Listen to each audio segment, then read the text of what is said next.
बसपा से 3 वार्ड के प्रत्याशी रहे पंकज सिंह पटेल के ऊपर यौन शोषण के तहत आरोप पंजीबद्ध हुआ। महिला ने लगाए गंभीर आरोप। आइए सुनते हैं अंश। अनुसूचित जाति थाने में आई हूँ।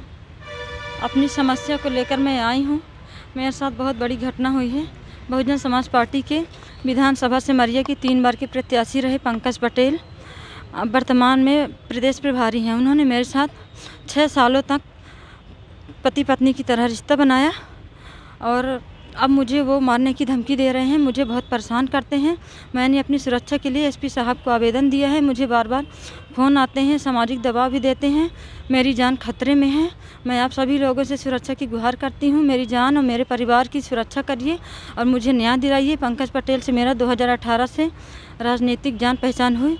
फिर चूँकि मैं अकेले आती जाती थी कार्यक्रमों में तो उनकी गलत नज़र मुझ पर पड़ी तो उन्होंने मुझे अपने उसमें करने की कोशिश की। अपने घर ले गए, मुझसे शारीरिक संबंध बनाया।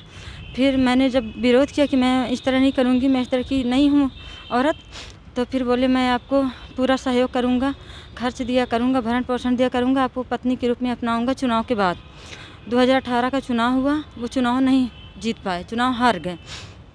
फिर जब मैं बोलने लगी तो बोले अभी मैं चुनाव हार चुका हूँ, मेरी स्थिति ऐसी नहीं है। इमोशनल मुझ पे दबाव देने लगे कि अभी मेरी स्थिति को समझिए आप, मुझे 2023 में फिर से चुनाव लड़ना है, आप भी सहयोग करिए, हम लोग भी करें। मेरा जो गांव है उनकी विधानसभा क्षेत्र में ही आता है, तो मैं भी उनके लिए दिन रात काम करती थी पार्टी में। 2023 के चुनाव में भी मैंने उनके लिए बहुत काम किया, मैं प्रचार प्रसार में भी करती थी। तो उन्होंने बोला 2023 के चुनाव के बाद मैं आपको अपनाऊँगा, अपनी पत्नी को तलाक दूँगा।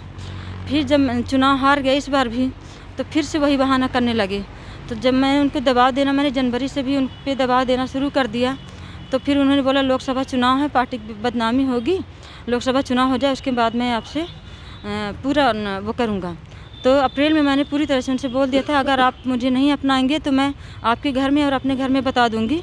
तो मुझसे वो दूरियाँ बनाने लगे और फिर पूरी तरह से उन्होंने बात करना भी बंद कर दिया। मैं परेशान हुई। मैंने मई जून तक मैंने पूरी कोशिश की कि शायद समझ जाएंगे।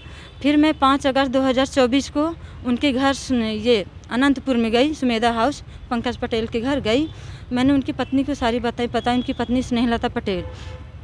जब मैंने उनकी पत्नी को बताया तो उन्होंने बोला कि अभी तक तो ऐसा कुछ नहीं था। उनकी पत्नी को उनके घर के सब लोगों को पता था। मैं उनके साथ में हमेशा आती जाती थी मीटिंग कार्यक्रमों में, सभी जगह। उनके घर भी मैं कई बार गई, अपने गांव भी मुझे अपने कई बार कार्यक्रमों में ले जाए, अपने क्रिसर भी मुझे ले जाते थे।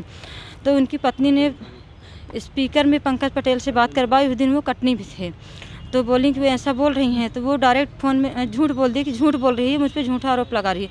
मैंने बोला नहीं, ये सही है। फिर जब मेरी और उनकी पत्नी से बात हो रही थी तो उन्होंने बोला मैं अपने पति को खुद तलाक दूंगी और तुम्हारी शादी करवाऊंगी। 20 अगस्त की उन्होंने डेट दी। फिर इधर मैं अपने घर आ गई, मेरे पति की सारी जानकारी हो गई। मेरे पति मुझे बहुत परेशान करने लगे, लड़ाई झगड़ा करने लगे, मुझे घर से निकाल दिए। मैं घर से निकल गई, मैं उनके भरोसे रह गई कि 20 तारीख को मुझसे बात करेंगे। उन्हें पार्टी की और लोगों से ये पूरी सूचना बता दी कि ऐसी घटना है, मुझे इस तरह कर रहे हैं, मेरा साथ नहीं दे रहे हैं। तो उन लोग बोले कि मैं बात करूंगा, लेकिन वो जब से प्रदेश प्रभारी बन गए तो उनको बहुत पावर हो गया। तो पार्टी के सभी लोग डरते थे, कार्यकर्ता थे सभी लोग। तो उन्होंने मुझे नहीं मालूम कितनी बात की।